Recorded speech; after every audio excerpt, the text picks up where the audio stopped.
이번에 지진이 난 이 지역은 조금 우려가 되는 지역이에요. 지금 지진 난 곳은 쪼개진 그 끝에머리 해당되는 지역이에요. 그러니까 이곳은 쉽게 얘기하면은 찢어질랑 말랑한 지역이라고 보시면 돼요. 이게 사실 확률 게임처럼 보이지만은 중요한 거는 이제 응력이 얼마만큼 쌓였느냐이거든요. 얘는 언젠가는 이 응력이 풀리지 않으면 안 되는 애예요. 언젠가는 나야 되는데 그게 오늘일지도 모른다는 생각을 하는 거예요. 2024년도 8월 달에 큐슈에서 발생한 규모 7.1 지진이 우리나라에도 지진동이 기록이 됐거든요. 관련이 있고요. 지진이 크게 나기 전에 지각이 막 크게 변형이 되거든요. 규모 9.0 지진이면 어떻게 되냐면요. 1000배 가까워요. 진폭으로 보면은 한 30배 정도 차이가 나거든요. 지난번 미얀마 지진 났을 때 보면 그 미얀마에서 1000km 떨어진 방콕에서 고층 건물들이 하나는 무너지고 여러 건물들이 뭐 엄청나게 흔들렸거든요. 건물이 크면 클수록 네. 저주파 에너지에 더 민감하게 반응하거든요.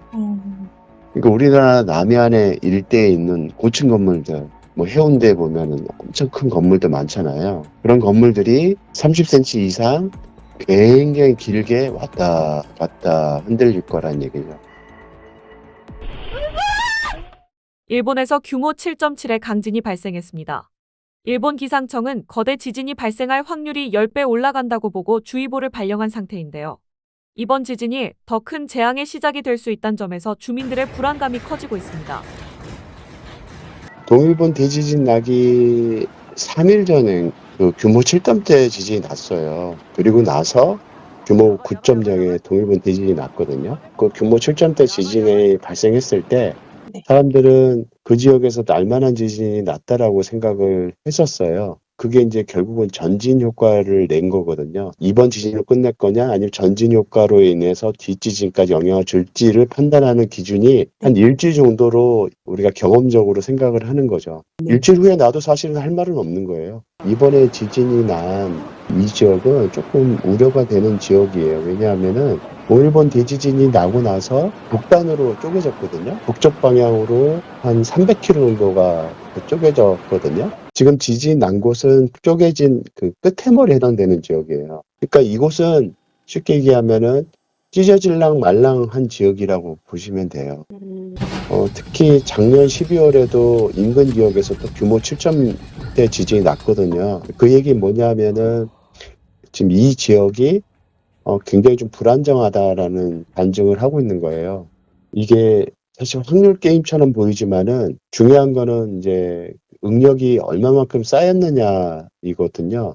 그 응력이 계속 쌓이고 있는 거는 지진을 유발하는 데 관여를 하는 거고 얘는 언젠가는 이 응력이 풀리지 않으면 안 되는 애예요. 그냥 자연스럽게 응력이 어디로 사라지지 않기 때문에 언젠가는 나야 되는데 그게 오늘일지도 모른다는 생각을 하는 거예요. 근데 더군다나 지금 지진 날지도 모른다고 생각한 곳에 더 약화시켰기 때문에 후발 지진이 따라올지도 모른다라고 이제 판단을 하는 거죠. 관련이 있고요. 보통은 큰 지진이 나고 나면 화산 분화가 촉발이 되는 경우가 더 많아요. 다만 큰 지진 나기 전에도 일어나는 경우가 있어요. 그런 경우는 아까 말씀드린 대로 지진이 크게 나기 전에 지각이 막 크게 변형이 되거든요. 그 변형이 되게 되면은 마그마 방조차도 같이 변형이 돼요. 인근에 있는 화산 안에. 그렇게 해서 화산을 촉발하는 경우가 있어요. 일본 사람들이 불안했던 이유는 과학자들조차 지진이 난다라고 늘상 경고하고 있었기 때문에 그 만화가 효과가 있었던 거예요. 그러면 만화가 안 맞았으니까 이제 괜찮냐 하면 여전히 난카이 해국은 아직 지진이 안 났을 뿐이에요. 지금 굉장히 위험한 상태예요. 오늘 나도 이상하지 않아요.